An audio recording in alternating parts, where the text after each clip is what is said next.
going to make a juniper smudge stick. So I gathered this juniper from a juniper tree out on my land, or out on the land. It's not my land, but I gathered it, I think like 2 days ago. So you want to wait, if you can, a day or so before you wrap it into a stick. And you don't want to wait too long, because I'll show you here. I have some other juniper that is really, really dry. And if it's too dry, it's just gonna fall apart like this, right? And you won't be able to work with it in terms of molding it into a smoke stick. So this, you can see, isn't falling off, and it has a little bit of dryness in it, because what will happen when you wrap it is that as it dries, it will start to shrink a little bit. So you want it to be a little bit dry, but not too dry. Okay, so how are we going to do this? We are going to take off these pieces, right? So we have a nice, let's see, those guys can be, bent down and moved when we start wrapping it. So those can stay, like, see how it's starting to form a handle. Let's see who else wants to join us. This one. And you want it to be pretty thick. I'm just going to take this little guy off. And these little. We'll trim this handle once we finish wrapping it. So maybe one or two more. Yeah, this is nice. And like I said, when it dries, it will get a little, it'll shrink a little bit. So you want to make sure that you have a nice, healthy bunch. Yeah, I like this. And I think if we add one more, that's like too much for me personally. You could wrap it that thick, but that seems like a bit much. So, okay, cool. And just kind of feel it out. It's, you know, I can put my fist around it pretty good. I'm going to clean up these edges here.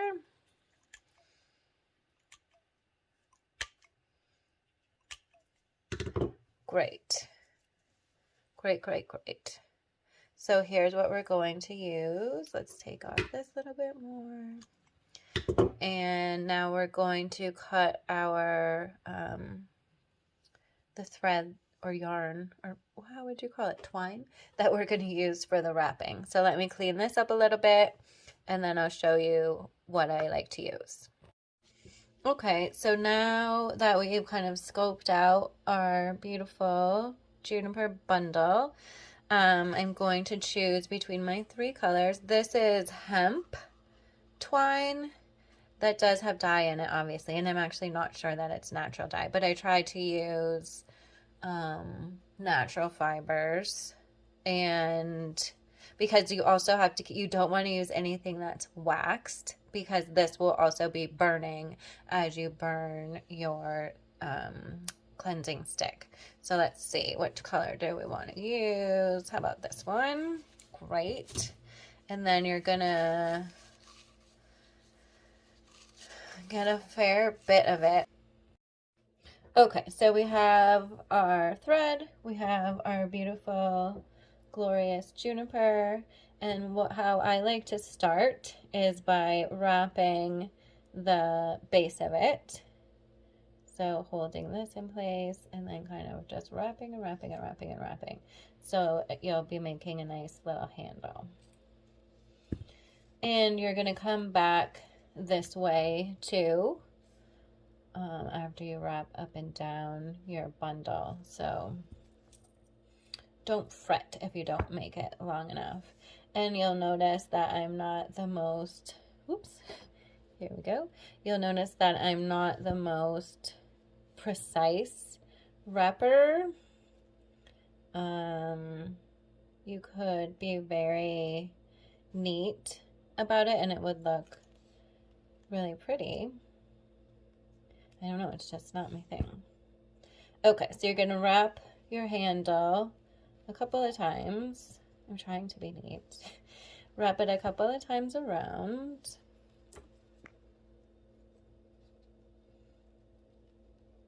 Sometimes it's easier for me to move the bundle than it is to maneuver the twine. Okay, so here we go. And this is pretty tight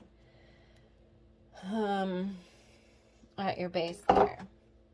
And then you're going to want to be holding your bundle as you're bringing the thread down. Still working on my handle here.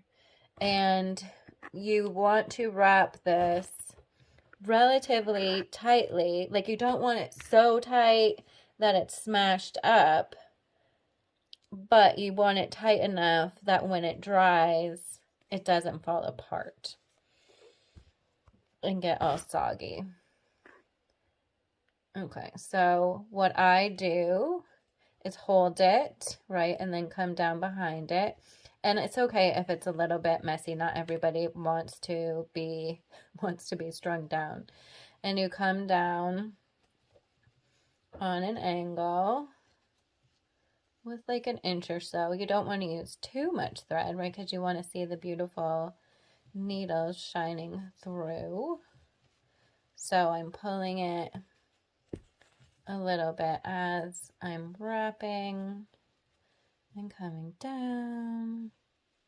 It smells so good, Juniper. I love you so much. And as you're doing this, you can also, what's really nice is be setting intentions. And if there's a specific purpose that you're making it for, you can kind of say those prayers into the bundle. The last juniper stick that I made was for my sister Moon Circle, and so I made sure to infuse that with lots of magic for that community. Let's pull it a little bit tighter. You see how it's, I maybe should have used a different color so you could see it better, but you get the idea, right? And keep on wrapping, keep on wrapping.